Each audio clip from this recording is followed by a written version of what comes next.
Do you hate DIY videos that don't get to the point? So do I. Here's a drafty window. Let's put a cover over it.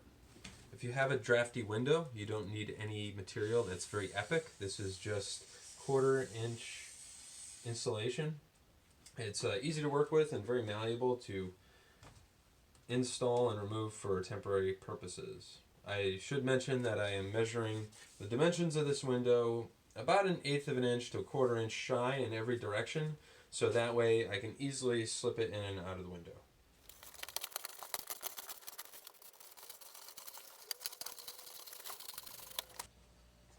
So now what we want to do here is seal the edges of our insulation with handy dandy duct tape. And how we're going to do that is create sort of like a windshield wiper seal, if you will. So if this is a side profile of the insulation, what I'm doing is just pinching the duct tape all around the edges from that 1/4 inch to 1/8 inch gap, which is pretty simple to do.